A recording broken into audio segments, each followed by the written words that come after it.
Hello students, class 11th accountancy chapter 21 financial statement with adjustment हमारा चल रहा है जिसमें क्वेश्चन नंबर 22 तक हम लोगों ने सॉल्व कर लिया है। आज हम स्टार्ट करेंगे क्वेश्चन नंबर 23 से।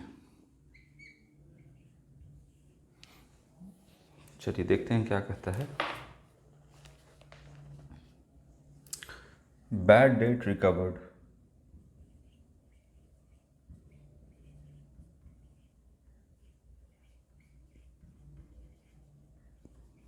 Bad debt recovered of rupees 2000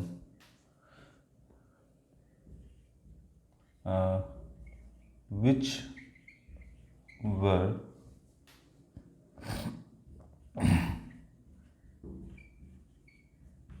previously written off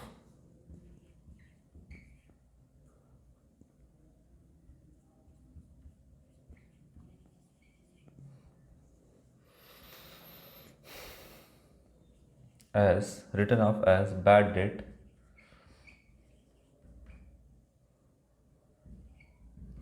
will be credited to। कहाँ क्रेडिट करेंगे हम इसको? A bad debts account, B debtor account, C bad debt recovered account.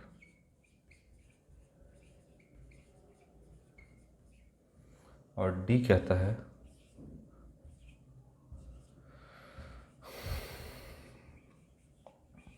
Suspense account. बोलिए, बैड डेट 2000 रुपये का जो कि प्रीवियसली आपने उसको रिटर्न ऑफ कर दिया है ना। कोई भी लॉस है तो प्रॉफिट एंड लॉस अकाउंट में हम उसको डेबिट करके राइट ऑफ कर देते हैं। तो राइट ऑफ हम कर चुके हैं, रिटर्न ऑफ कर दिया है मैंने उसको, और वो क्या हुआ, रिकवर्ड हो गया। तो जब बैड डेट हुआ था तो क्या एंट्री बना होगा? बिजनेस को लॉस हुआ होगा तो एंट्री बना है आपका, बना होगा प्रीवियस ईयर में बैड डेट्स अकाउंट डेबिट, और इससे मेरा डेटर घट गया होगा। तो यहाँ पे जो भी डेटर होगा, नाम लिखा हुआ तो नाम लिखेंगे, नहीं तो डेटर लिखेंगे। डेटर अकाउंट 2000 रुपये का, ये प्रीवियस ईयर जो है बैड डेट हुआ था, ठीक है। इसके बाद अगर जब बैड डेट रिकवर होता है तो क्या एंट्री बनाते हैं? Cash account debit to bad debt recovered account. 2000 रुपये वापस आ गया तो ये एंट्री आपका बनेगा। क्रेडिट पूछता है किसको करेंगे? बोलता है बैड डेट जो है प्रीवियसली रिटर्न ऑफ, ठीक है। बैड डेट रिकवर्ड हो रहा है आपका कितने का? 2000 रुपये का, जो कि पिछले साल आपने क्या कर दिया था? राइट ऑफ कर दिया था बैड डेट को, है ना। तो बोलता है कि जब बैड डेट रिकवर हो जाएगा तो रिकवर का एंट्री ये वाला है तो क्रेडिट किसको करेंगे? तो क्रेडिट करेंगे बैड डेट रिकवर्ड अकाउंट को, ठीक है। तो इसका आंसर हो जाएगा C, bad debt recovered account. Question number 23 का ऑप्शन नंबर सी आपका करेक्ट ऑप्शन होगा। बैड डेट कब होगा? जब बैड डेट हुआ था तो बैड डेट किए थे, और क्रेडिट किसको किए थे? डेटर को। फिर क्या करेंगे? बैड डेट रिकवर्ड अकाउंट को हम यहाँ पे cash account debit to bad debt recovered ये करेंगे। बोलेगा डेबिट किसको करेंगे? तो डेबिट यहाँ पर हो जाएगा आपका कैश अकाउंट डेबिट, ठीक है। चलिए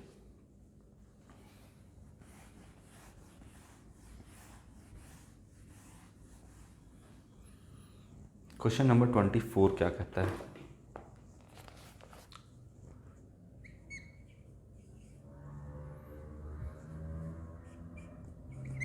If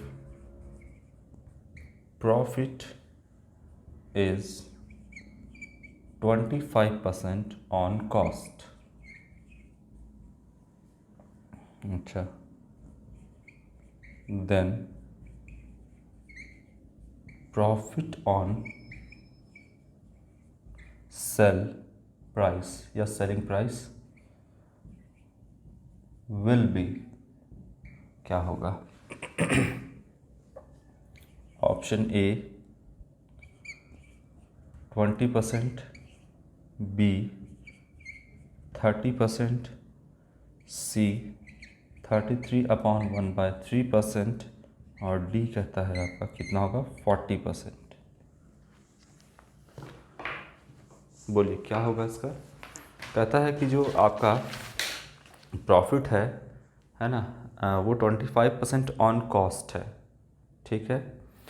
और कहता है कि then profit on sale will भी क्या होगा? ठीक है, देखते हैं। अगर कॉस्ट प्राइस मान लो 100 है तो फिर प्रॉफिट क्या है मान लेते हैं कि कितना परसेंट है, वही 100 का 25% ऑन कॉस्ट। अगर 100 कॉस्ट है तो प्रॉफिट कितना है 25 है या 25% बोलो, है ना। तो हम बोलेंगे कि सेलिंग प्राइस कितना होगा फिर, तो cost plus profit is equal to 125 selling price है, ठीक। तो बोलता है कि then the profit on sale will be, percentage के फॉर्म में पूछ रहा है। तो जो प्रॉफिट है वो सेल का, सेलिंग प्राइस का कितना परसेंट है, वही है 25। सेलिंग प्राइस का 125 का जो प्रॉफिट यानी जो 25% प्रॉफिट जो है वो कितना परसेंट है। तो ऐसे लिख सकते हैं आप इसको, जो प्रॉफिट है वो सेलिंग प्राइस का कितना परसेंट है ये पूछ रहा है, ठीक। तो प्रॉफिट कितना है 25 प्रॉफिट है, जो कि सेलिंग प्राइस का पूछता है कितना परसेंट होगा, अगर परसेंटेज के फॉर्म में पूछ रहा है तो इंटू 100, ठीक। तो ये हो जाएगा 5 से इसको काटेंगे तो हो जाएगा 20 यानी 20%। तो इसमें क्या हो जाएगा, profit is if the profit 25% on cost then the profit on selling price will be कितना हो जाएगा 20%, ठीक है। पूछता है सेलिंग प्राइस का कितना परसेंट प्रॉफिट होगा, तो 20% होगा, है ना।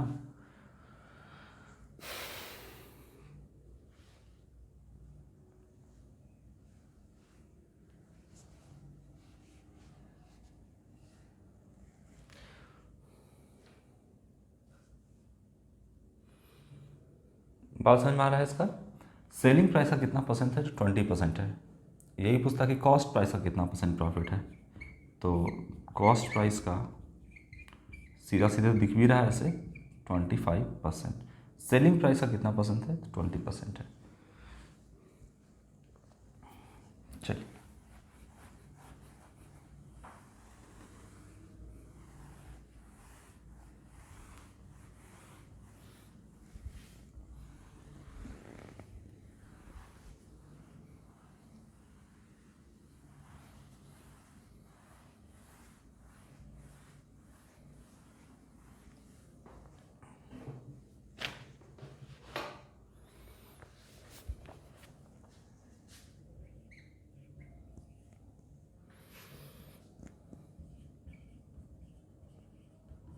Unpaid expenses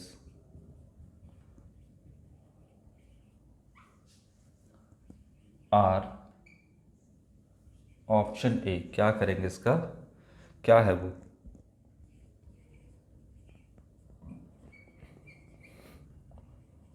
outstanding liabilities, B prepaid expenses, सी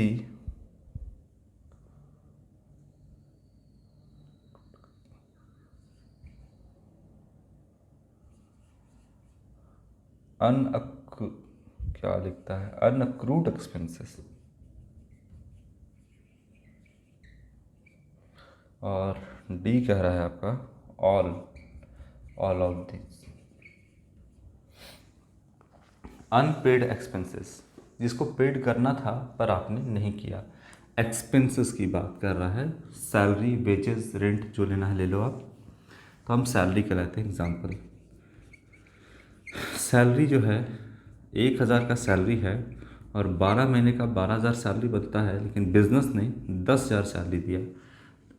ठीक है, तो 2,000 क्या हो गया, आउटस्टैंडिंग सैलरी हुआ। यहाँ पर क्या हुआ, 2,000 आउटस्टैंडिंग सैलरी को ऐड करेंगे 2,000, तो टोटल एक्सपेंडिचर हो गया बिजनेस का 12,000। यही पूछता है कि अनपेड एक्सपेंसेस, इसको अभी तक आपने पेड नहीं किया है, तो ये क्या है आपका आउटस्टैंडिंग एक्सपेंसेस है, या फिर इसको बोलिए कि आउटस्टैंडिंग ये क्या है, लायबिलिटी है। कहाँ दिखाएंगे, तो बैलेंस शीट में ये है लायबिलिटी और ये है एसेट। बैलेंस शीट के लायबिलिटी साइड आपका आउटस्टैंडिंग सैलरी यहाँ पर दिखाएंगे। तो ये क्या है आपका आउटस्टैंडिंग लायबिलिटीज है, ये आपका मतलब देना बाकी है। जो मेरा एम्प्लॉय है वो काम कर चुका है और अभी तक मैंने उसको 2,000 रुपये दिया नहीं है, बकाया है, तो ये मेरा आउटस्टैंडिंग लायबिलिटी क्रिएट करता है। तो जो अनपेड एक्सपेंसेस है, जो पेड नहीं किया, वो मेरा आउटस्टैंडिंग लायबिलिटी है। ऑप्शन ए जो है वो करेक्ट होगा।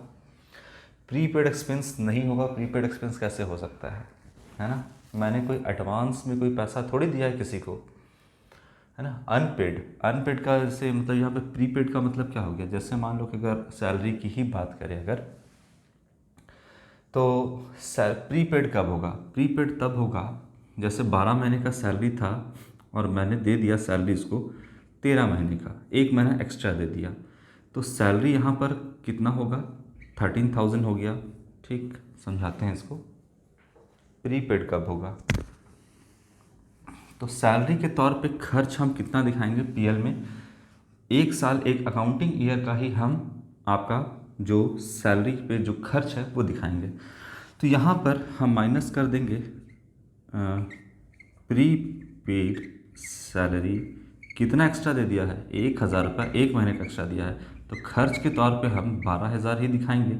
और ये जो प्री पेड सैलरी है, जो प्री पेड सैलरी यानी प्री पेड मतलब पहले ही दे दिया, तो ये आपका कहाँ चला जाएगा, प्री पेड सैलरी, क्योंकि अगले महीने आपको देना नहीं होगा, तो प्री पेड एक्सपेंसेस यानी जो सैलरी एडवांस में दिया है वो 1,000 एसेट साइड में आपका दिखेगा और ये माइनस होगा।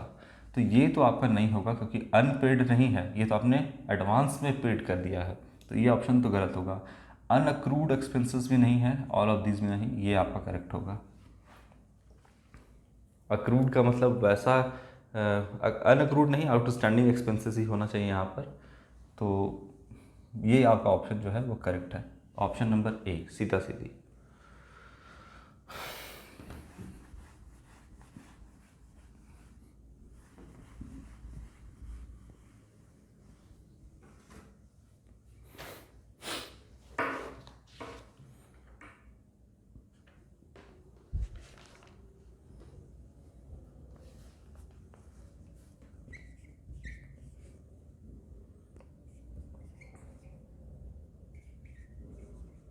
The credit balance of a personal account shows, क्या शो करता है credit balance, option A cash in hand, option B amount,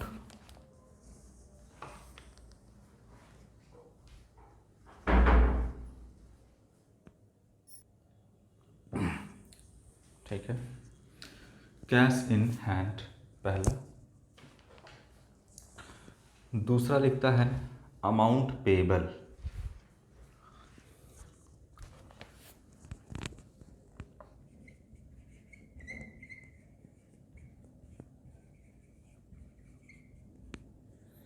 सी लिखता है इनकम, और डी हो गया आपका लिखता है अमाउंट रिसीवेबल।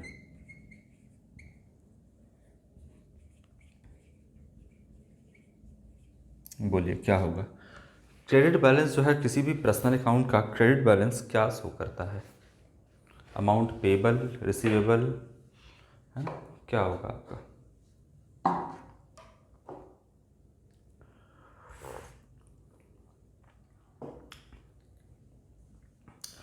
पर्सनल अकाउंट, मैंने मैंने मतलब बिजनेस ने उधार में सामान परचेज किया, तो एंट्री बनेगा परचेज अकाउंट डेबिट।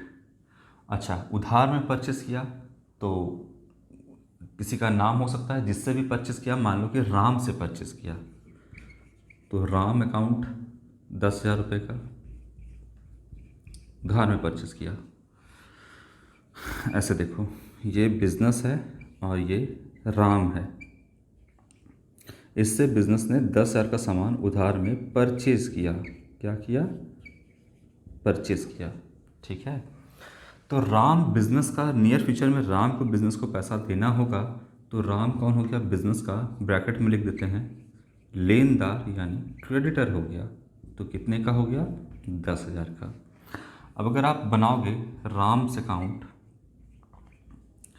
तो क्रेडिट साइड में दिखाओगे 10,000, किस नाम से?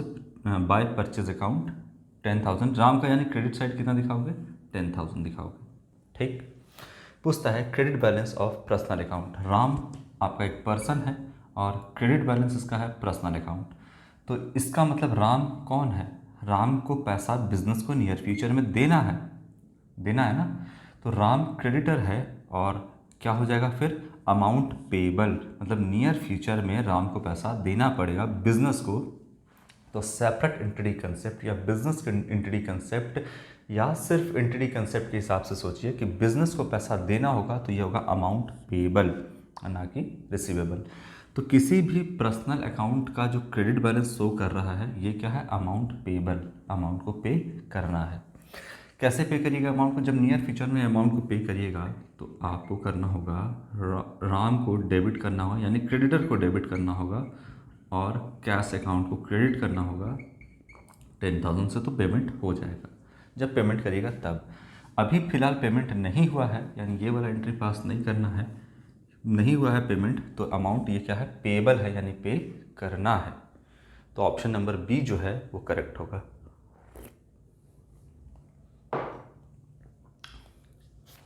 चलिए, क्वेश्चन नंबर 26 के बाद question number 27।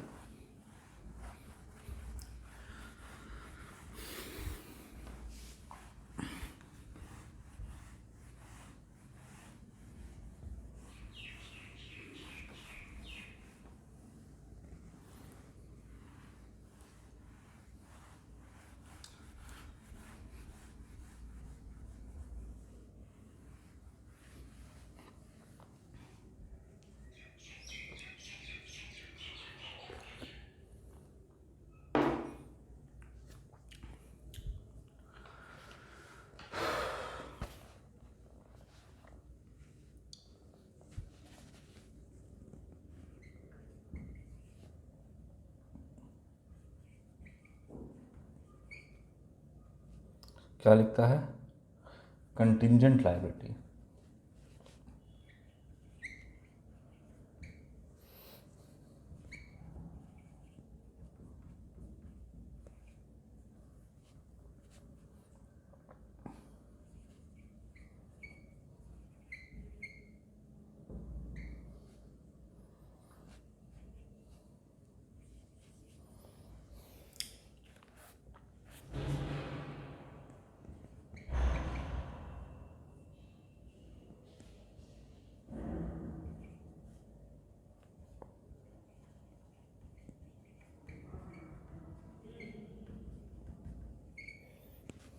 Contingent liabilities are shown as current liability,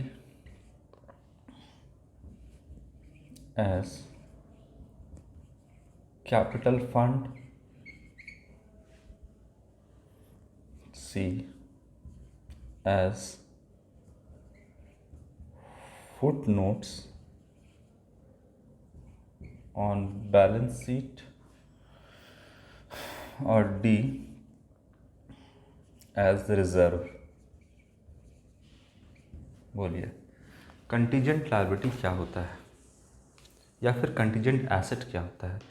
देखिए कंटीजेंट लायबिलिटी का मतलब हो गया कि वैसा लायबिलिटी जो एक्चुअल लायबिलिटी में कन्वर्ट हो भी सकता है और एक्चुअल लायबिलिटी में कन्वर्ट नहीं भी हो सकता है। सपोज़ मेरे ऊपर एक कोर्ट केस चल रहा है और अगर वो कोर्ट केस मैंने जीत लिया, ठीक है, एक कोर्ट केस मेरे ऊपर चल रहा है, अगर वो कोर्ट केस हम जीत जाते हैं तो ठीक बात है, लेकिन अगर वो कोर्ट केस हम हार जाते हैं तो हमको 50,000 रुपये चुकाना पड़ेगा। लेकिन ये डिपेंड करता है फ्यूचर के सिचुएशन पर, ठीक है, कि वो 50,000 रुपया जो कि अगर हम हार जाएंगे तो हमको देना पड़ेगा, है ना। अगर हम हारते हैं कोर्ट केस तो हमको 50,000 रुपये सपोज दैट देना पड़ेगा। अब इन केस ये फ्यूचर पे डिपेंड करता है कि हम कोर्ट केस जीतेंगे या हारेंगे। तो क्या हम इसको जो 50,000 रुपये देना है एक काइंड ऑफ ये लायबिलिटी है, और क्या हम इसको एक्चुअल लायबिलिटी के तौर पे बैलेंस शीट में दिखा सकते हैं? क्या हम इसको एक्चुअल लायबिलिटी के तौर पे बैलेंस शीट में दिखा सकते हैं?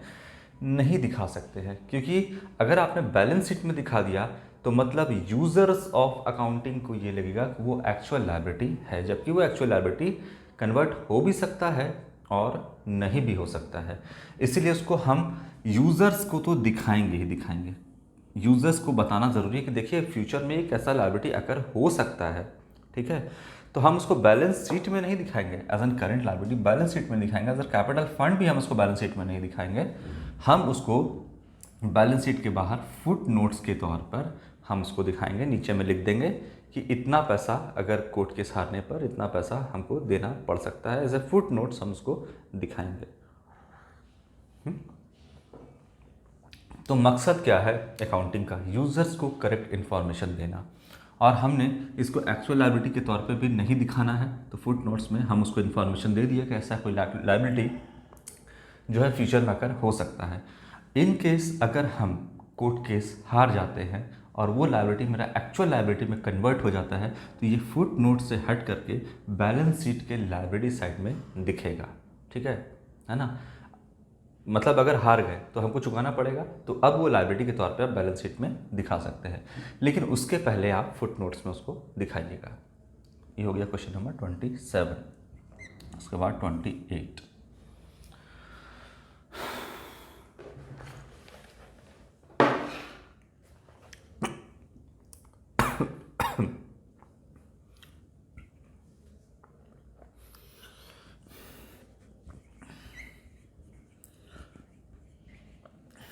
Workman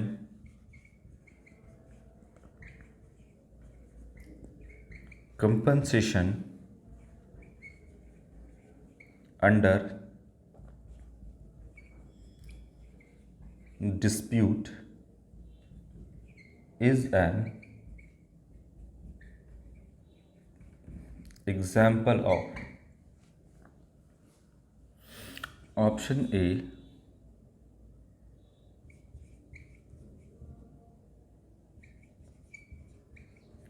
contingent liability, B contingent asset, C current liability, और D current asset। बोलिए।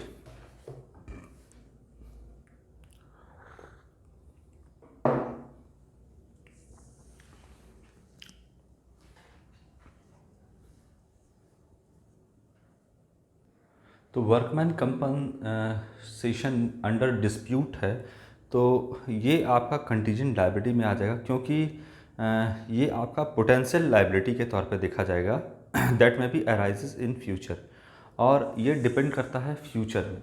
देखिए वर्कमैन कंपनसेशन अगर आपने जैसे ये एक स्पेसिफिक रिज़र्व होता है वर्कमैन कंपनसेशन रिज़र्व, लेकिन अगर डिस्प्यूट हो गया किसी तरीके का आपका, तो फिर ये कोई आपका फ्यूचर में ये एक्चुअल लायबिलिटी में कन्वर्ट हो भी सकता है और नहीं भी हो सकता है ना। ये डिपेंड करता है आपका सिचुएशन पे।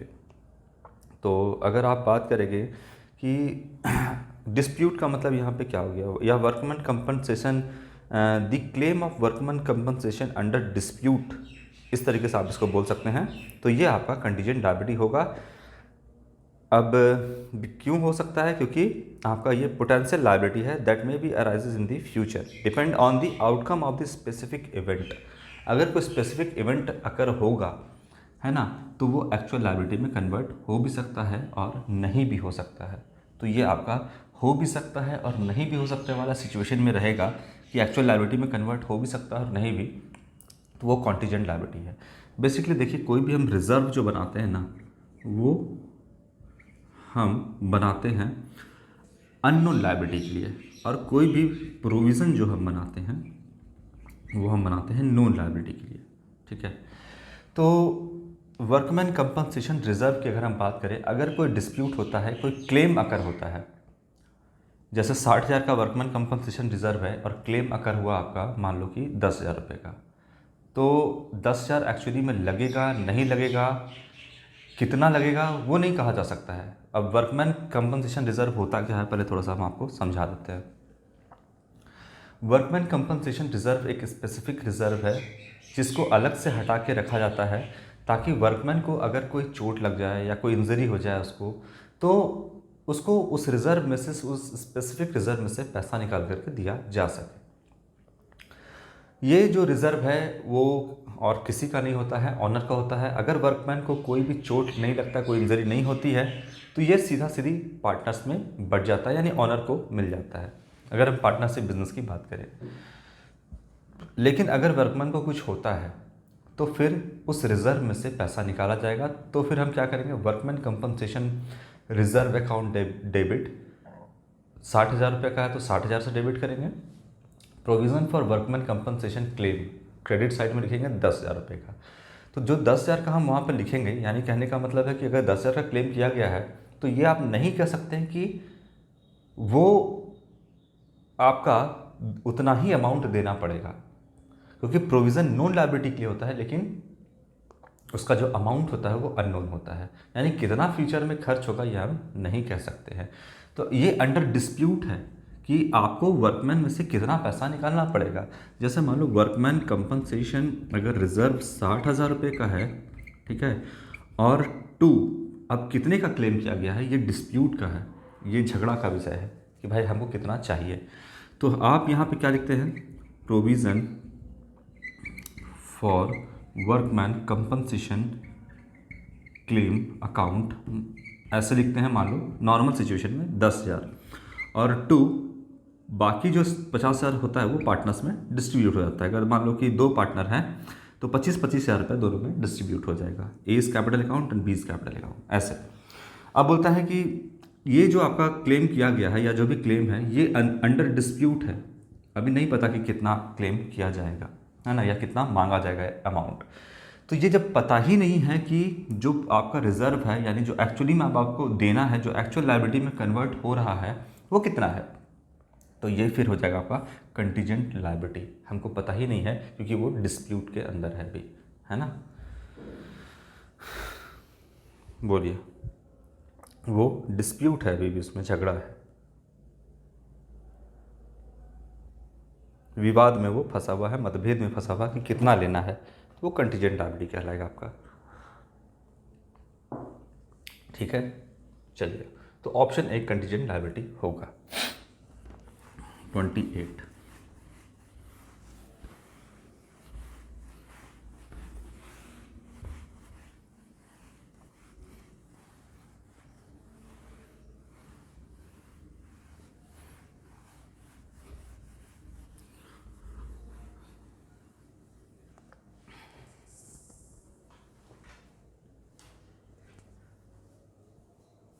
चलिए, क्वेश्चन नंबर 29 से हम नेक्स्ट वीडियो में करेंगे। तब तक के लिए बच्चों थैंक यू।